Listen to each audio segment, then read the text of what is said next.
حسنت جميع خصاله صلوا عليه وآله يا صاحب الجمال ويا سيد البشر من وجهك المنير لقد نور القمر لا يمكن الثناء كما كان حقه بعد الخدا بزرگ توئی قصہ مختصر۔ حضرات محترم، گزشتہ جمعوں میں نے آپ حضرات کے سامنے فضائل اہل بیت اور واقعات کربلا کے سلسلہ میں چند چیدہ باتیں جو ہیں وہ عرض کی۔ حضرت امام علی مقام رضی اللہ تعالیٰ عنہ آپ کی شہادت کے بعد جو واقعات اس واقعہ کربلا سے متعلقہ ہیں وہ بھی بڑے عبرت انگیز اور سبق آموز ہیں۔ حضرت امام علی مقام رضی اللہ تعالیٰ عنہ آپ نے میدان کربلا میں جو قربانی پیش کی، حضرت سرکار میاں صاحب رحمۃ اللہ تعالیٰ علیہ عارف کھڑی اس طرح نذرانہ عقیدت پیش کرتے ہیں، فرماتے ہیں قرآن دے قاری اسی سہ دیکھے پر نماز دا قاری کوئی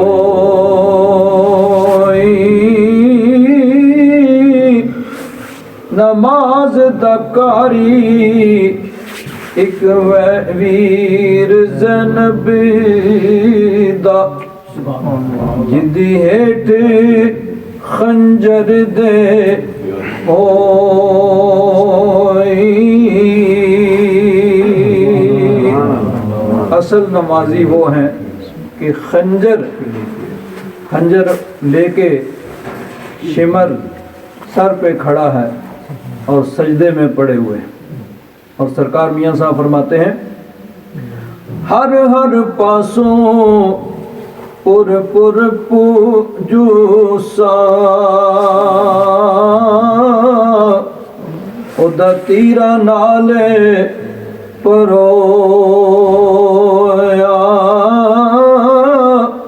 کر تیمم کربل اندر نیت نماز کھلویا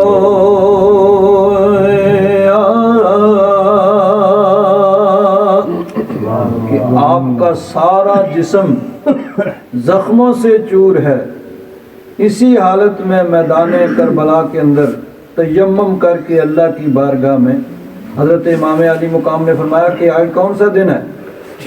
اس قاتل نے کہا کہ جمعہ ہے۔ فرمایا وقت کون سا ہے؟ اس نے کہا جمعے کا ٹائم ہی ہے۔ آپ نے فرمایا پھر 2 رکعت مجھے پڑھ لینے دو۔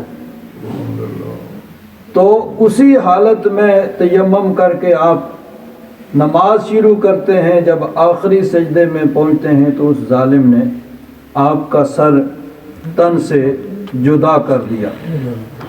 حضرت امام علی مقام رضی اللہ تعالیٰ عنہ کی شہادت ایسی دردناک شہادت ہے کہ مورخین نے لکھا ہے کہ آسمان و زمین خون کے آنسو روئے۔ حضرت امام علی مقام کی شہادت پر آسمان بھی اور زمین بھی خون کے آنسو روئے، یعنی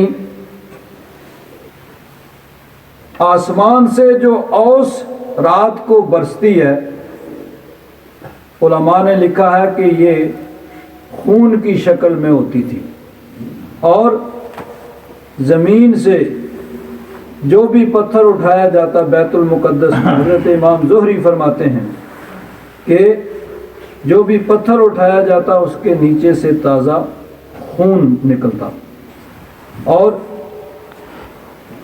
حضرت امام علی مقام رضی اللہ تعالیٰ عنہ کی شہادت پہ علماء نے لکھا ہے لما قتل الحسین مطرت السماء دما فأصبحنا وحبابنا وجرارنا وكل شيء لنا ملآن دما.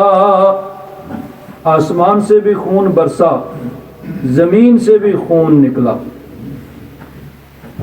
تو گویا آسمان و زمین خون کے آنسو جو ہیں وہ رو رہے ہیں. حضرت امام جلال الدین سیوطی رحمت اللہ تعالی علیہ تاریخ الخلفاء میں فرماتے ہیں کہ یہ شام کے وقت جو آسمان کے کناروں پہ سرخی ہوتی ہے یہ پہلے نہیں ہوتی تھی. حضرت امام علی مقام رضی اللہ تعالیٰ عنہ کے آپ کی شہادت کے بعد یہ شروع ہوئی. تو آسمان و زمین کا یہ خون کے آنسو رونا یہ اللہ تبارک و تعالیٰ کے غضبناک ہونے کی علامت ہے کہ اس واقعہ سے اللہ تبارک و تعالیٰ بہت غضبناک ہوا. اب سوال یہ پیدا ہوتا ہے کہ کیا ایسے ممکن ہے کہ آسمان و زمین یہ روئیں؟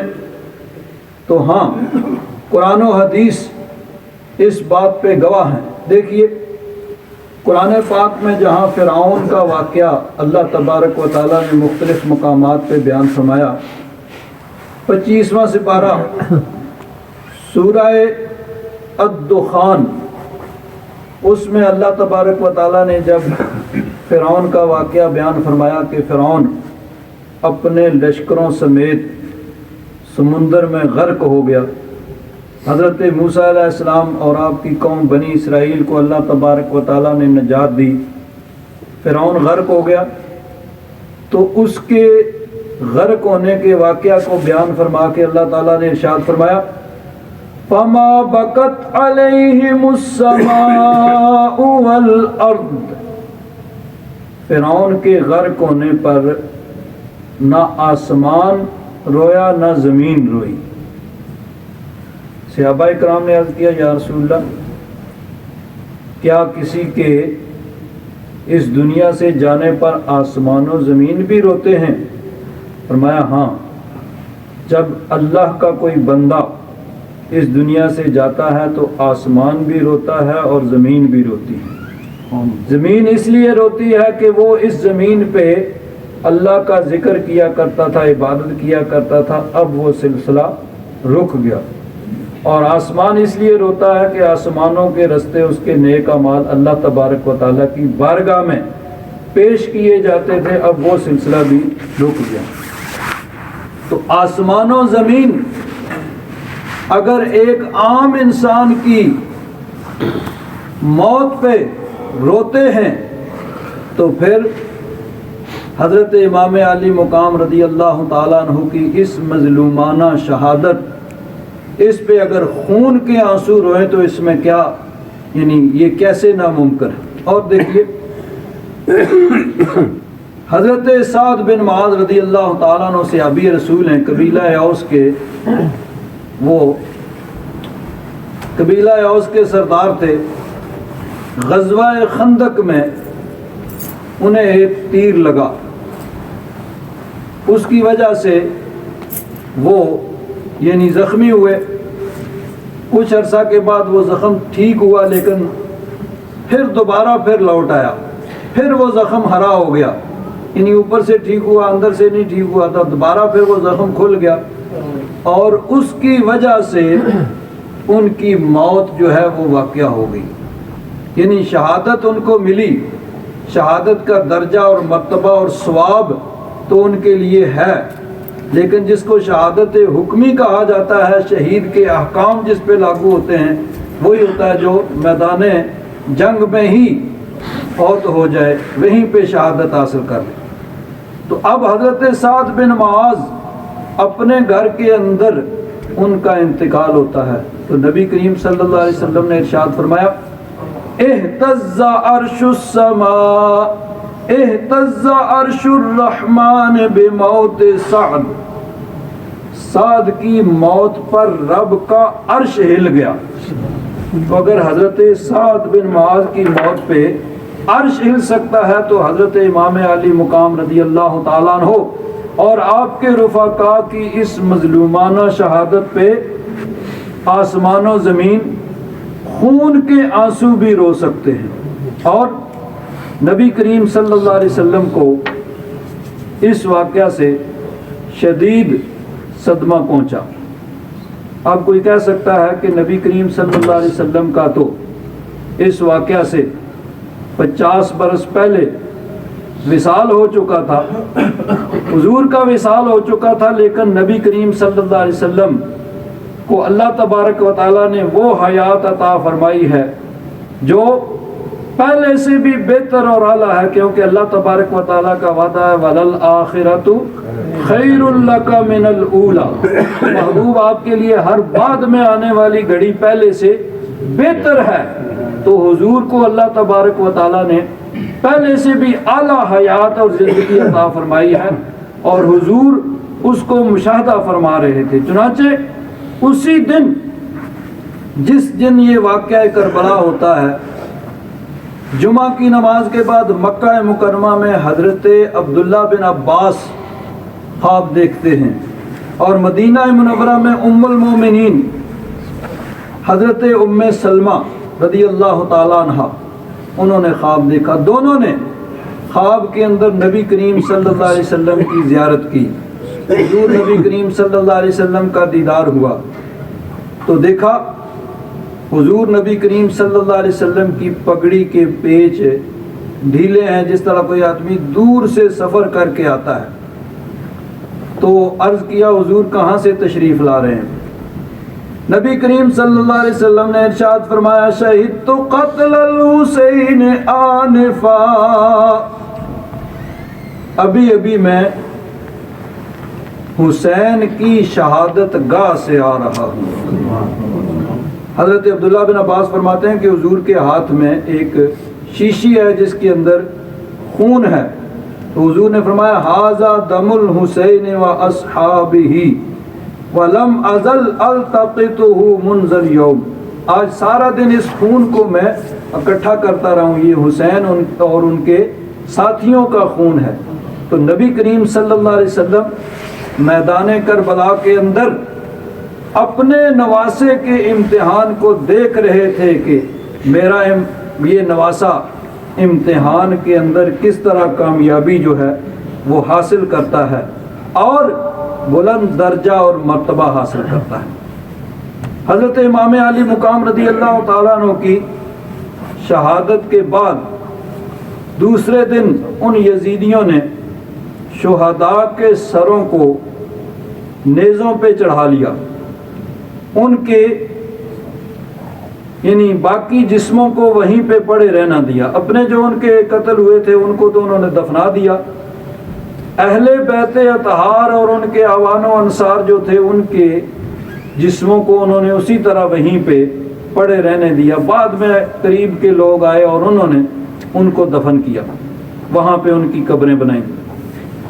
انہوں نے شہداء کے جو سر تھے ان کو نیزوں پہ چڑھایا اور کوفہ پہنچے، ابن زیاد کے سامنے جا کے سارے واقعات جو ہیں وہ بیان کیے، اور بڑھ چڑھ کے ایک دوسرے سے بیان کر رہے ہیں کہ ہم نے ان کو یوں مارا یوں کاٹا کہ زیادہ سے زیادہ انعام جو ہے وہ ابن زیاد ہمیں دے۔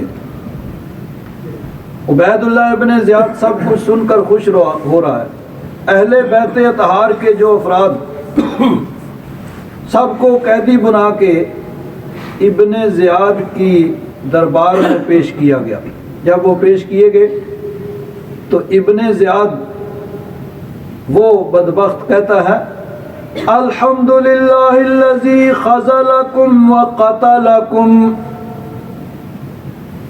اللہ کا شکر ہے، اللہ کی تعریف ہے جس نے تمہیں ذلیل و رسوا کیا اور تمہیں قتل کیا۔ جب اس نے یہ کہا تو حضرت زینب، حضرت امام علی مقام رضی اللہ تعالیٰ عنہ کی ہمشیرہ، شیر خدا کی بیٹی ہیں، ان سے نہ رہا گیا۔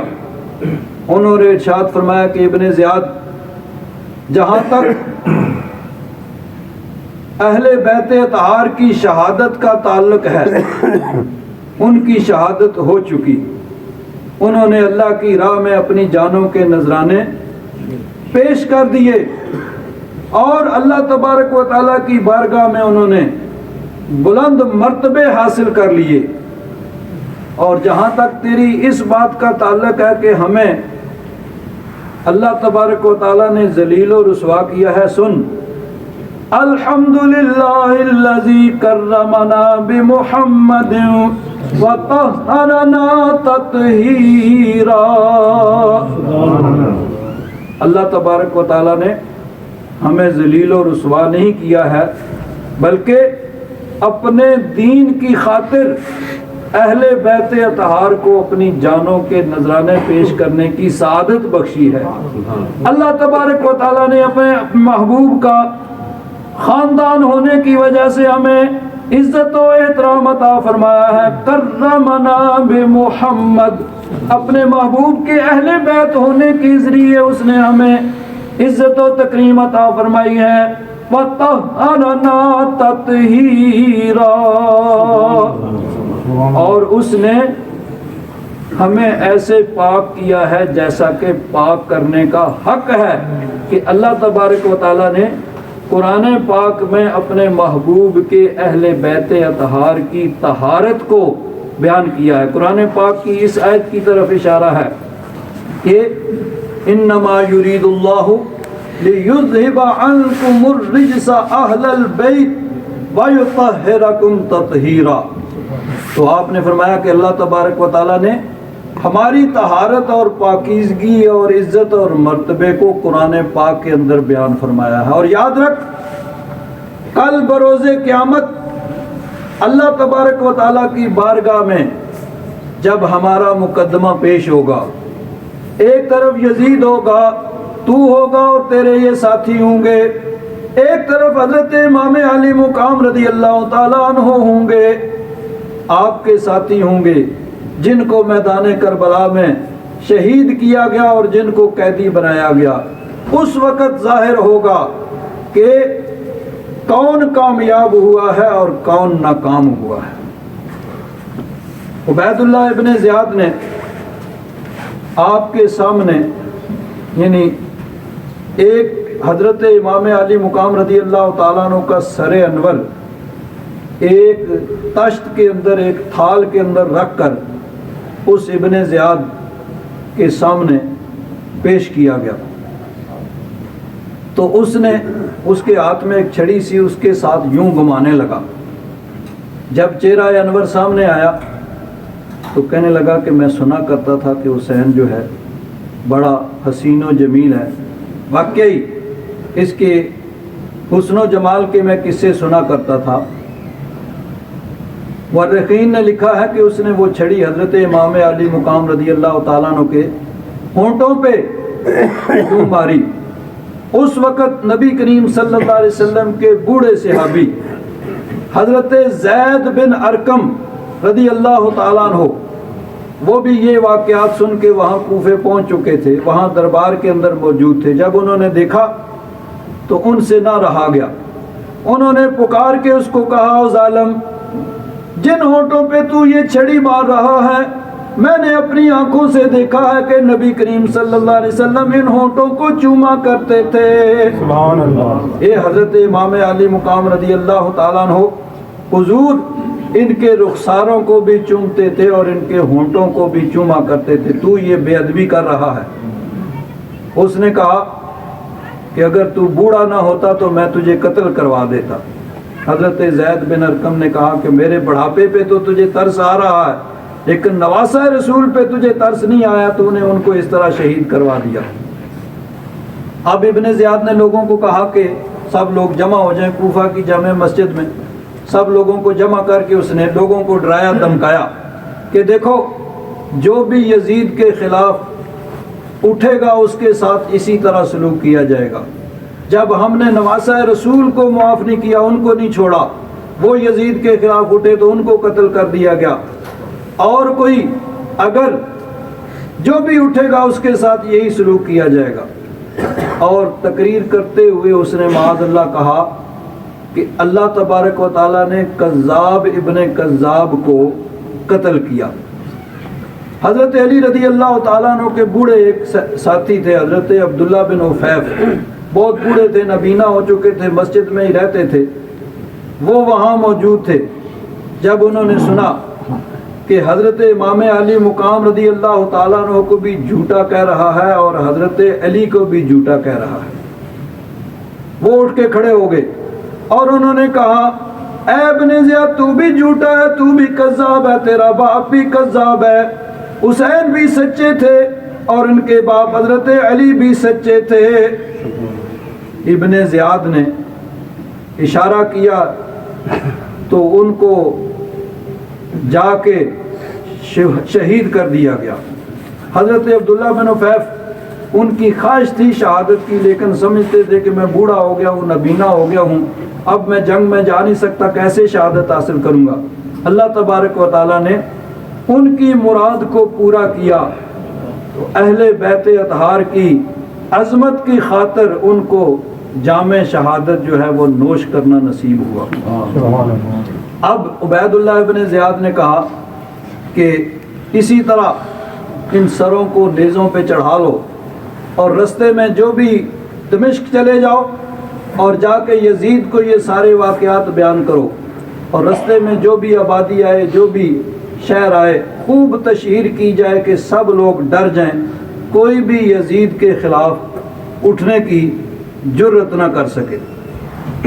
پھر جب یزید کے پاس پہنچے، یزید کو جا کے سارے واقعات بیان کیے، یزید وہ بھی سن کے خوش ہو رہا ہے۔ اور اس وقت یزید نے ایسے کلمات کہے، محدثین کرام نے، مورخین نے ان کو لکھا ہے کہ یزید نے یہ کہا کاش میرے وہ آباء و اجداد جو جنگ بدر میں قتل ہو گئے تھے، آج وہ دیکھتے کہ میں نے ان کے قتل کا بدلہ لے لیا۔ معاذ اللہ، کیونکہ وہ بنو امیہ سے تعلق رکھتا تھا، تو بنو امیہ جو مکہ شریف میں جو خاندان تھا وہ بنو ہاشم کا مخالف تھا، اسی وجہ سے وہ لوگ شروع میں ایمان نہیں لائے تھے، اسی خاندانی رقابت کی وجہ سے۔ تو ان کے بڑے جو افراد تھے بنو امیہ کے، وہ جنگ بدر میں مشرکین کافروں کی طرف سے لڑتے ہوئے قتل ہوئے تھے۔ تو یزید یہ کہتا ہے کہ کاش وہ جان لیں کہ آج میں نے ان کا بدلہ لے لیا ہے، یعنی نبی کریم صلی اللہ علیہ وسلم نے ان کو قتل کروایا تھا، آج نبی کریم صلی اللہ علیہ وسلم کے خاندان کو میں نے قتل کروا کے ان کا بدلہ لے لیا۔ اور یہ کفریہ کلمات ہیں، اسی وجہ سے علماء نے کہا ہے کہ یہ کلمات کہنے کی وجہ سے یزید صریحاً کافر ہو گیا۔ تو حضرت امام احمد بن حنبل آپ کا یہی فتویٰ ہے کہ وہ ان کلمات کی وجہ سے اس نے کفر کا ارتکاب کیا۔ بہرحال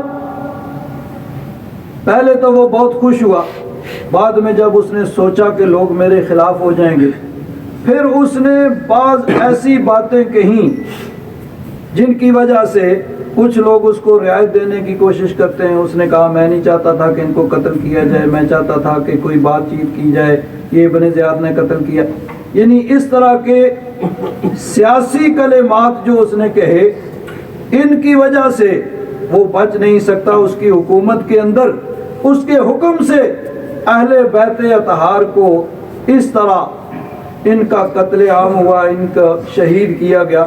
بہرحال وہ یعنی برابر کا مجرم ہے، اور سب سے بڑا مجرم اہل بیت اطہار کے قتل میں وہی ہے۔ پھر اس نے اہل بیت اطہار کے قافلے کو مدینہ منورہ بھیج دیا۔ مدینہ منورہ جب یہ لوگ پہنچے، جو اہل بیت اطہار کے افراد بچ چکے تھے، عورتیں اور بچے، اور حضرت امام زین العابدین جب مدینہ منورہ پہنچے تو ام المومنین حضرت ام سلمہ رضی اللہ تعالیٰ عنہ ارشاد فرماتی ہیں کہ مدینہ منورہ میں 2 دفعہ قیامت برپا ہوئی۔ ایک دفعہ اس وقت جس دن نبی کریم صلی اللہ علیہ وسلم کا وصال ہوا، تو وہ اہل مدینہ کے لیے ایسا صدمہ تھا جو یعنی قیامت نما وہ صدمہ تھا۔ اور دوسرا وہ دن جس دن یہ اہل بیت اطہار کے بقیہ افراد جو ہیں وہ مدینہ منورہ واپس آئے، تو گویا اہل مدینہ پہ قیامت ٹوٹ پڑی۔ اور اہل مدینہ کی وہ کیفیت تھی کہ جس کو لفظوں کے اندر بیان نہیں کیا جا سکتا۔ حضرت امام زین العابدین رضی اللہ تعالیٰ عنہ آپ ابھی تک صبر کیے ہوئے ہیں۔ آپ نے فرمایا کہ ابا جان نے کہا تھا جب کبھی مدینہ شریف حاضری ہو تو نبی کریم صلی اللہ علیہ وسلم کے روضہ اطہر پہ جا کے سب سے پہلے وہاں حاضری دینی ہے اور حضور کی بارگاہ میں میرا سلام پیش کرنا ہے۔ حضرت امام زین العابدین حضور نبی کریم صلی اللہ علیہ وسلم کے روضہ انور پہ حاضر ہوتے ہیں، روضہ اطہر پہ حاضر ہو کے سلام کے الفاظ پیش کرتے ہیں تو وہ آنسوؤں کا جو سمندر ابھی تک رکا ہوا تھا اس کا بند ٹوٹ جاتا ہے۔ بے اختیار ہوتے ہوئے عرض کرتے ہیں یا رسول اللہ اپنے نواسے کا سلام قبول کیجئے۔ میدان کربلا کے اندر انہوں نے آپ کے دین کی خاطر اپنی جان کا نذرانہ پیش کیا، ان کا سلام قبول کیجئے۔ حضرت امام جعفر صادق رضی اللہ تعالیٰ عنہ جو حضرت امام زین العابدین کے پوتے ہیں، وہ فرماتے ہیں کہ واقعہ کربلا کے بعد حضرت امام زین العابدین کی یہ کیفیت تھی کہ دن بھر روزہ رکھتے، شام کو جب افطاری کا وقت ہوتا، افطاری کے لیے کھانا پانی پیش کیا جاتا تو آپ کھانے اور پانی کو دیکھ کر کہتے کہ یہ وہی کھانا ہے، وہی پانی ہے کہ اہل بیت اطہار کے افراد جس کے لیے ترس گئے، پیاسے اور بھوکے انہوں نے اللہ کی بارگاہ میں اپنی جانوں کا نذرانہ پیش کیا، بے اختیار آنکھوں سے آنسو جاری ہو جاتے، مشکل ہے تمام چند لقمے کھانے کے لیتے اور چند پانی کے گھونٹ پیتے اور فرماتے کہ اس کو اٹھا لو، میرا دل نہیں چاہتا۔ یہ آپ کی کیفیت عمر بھر رہی ہے۔ لیکن ایک بات عرض کروں، فارسی میں کہا جاتا ہے گفتن آسان است کردن مشکل، کہ بات کر لینی تو بڑی آسان ہے لیکن پریکٹیکلی کر کے دکھانا، موقع آئے تو عملاً کر کے دکھانا، یہ بڑا مشکل کام ہے۔ تبلیغ تو سب کر لیتے ہیں، تلقین تو سب کر لیتے ہیں، لیکن جب اپنی ذات کا موقع آتا ہے تو پھر انسان ساری تبلیغیں، ساری تلقینیں، ساری نصیحتیں بھول جاتا ہے۔ لیکن یہ اہل بیت اطہار کے وہ افراد ہیں کہ جو کہتے ہیں اس کو کر کے دکھاتے ہیں، بلکہ سب سے پہلے خود اس پہ عمل کرتے ہیں۔ یہی نبی کریم صلی اللہ علیہ وسلم کی سنت مبارکہ ہے، یہی حضور کی تعلیم ہے، یہی حضور کی تلقین ہے۔ مورخین نے لکھا ہے کہ حضرت امام زین العابدین ایک مرتبہ سفر پہ جا رہے ہیں، رستے میں ایک جگہ آپ نے خیمہ لگایا ہوا، قیام کیا ہوا ہے، تو ایک آدمی بھاگتا ہوا آتا ہے اور کہتا ہے کہ اے رسول اللہ کے اہل بیت، اے رسول اللہ کے نواسے، مجھے بچا لیجئے، میرے دشمن مجھے قتل کرنا چاہتے۔ آپ نے اس کو اپنی پناہ میں لے لیا، اس کو پناہ دی، وہ محفوظ ہو گیا۔ جب وہ بے خوف ہو گیا، امن میں آ گیا، اس کے دشمن چلے گئے، اب وہ جانے لگتا ہے تو آپ اس کو تحفے تحائف دے کے رخصت کرتے ہیں۔ تو اس نے کہا کہ اے ابن رسول، اے رسول اللہ کے بیٹے، آپ نے شاید مجھے پہچانا نہیں۔ آپ نے فرمایا میں تجھے پہچانتا ہوں، میں تجھے اس وقت سے جانتا ہوں کہ جب تو نے میرے بھائی علی اصغر کے حلق میں تیر مارا تھا، میں تو اس وقت سے تجھے جانتا ہوں۔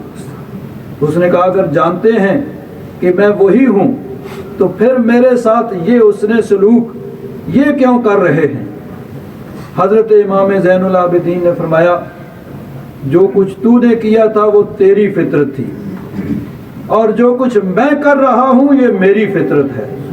ہمیں یہی تعلیم دی گئی ہے، یہی تلقین کی گئی ہے، تو نے رب کی بارگاہ میں اپنے عملوں کا جواب دینا ہے، میں نے اپنے عملوں کا جواب دینا ہے۔ کہتے ہیں ایک بزرگ وہ جا رہے ہیں تو دیکھا کہ ایک بچھو جو ہے، بچھو وہ پانی میں ڈوب رہا ہے۔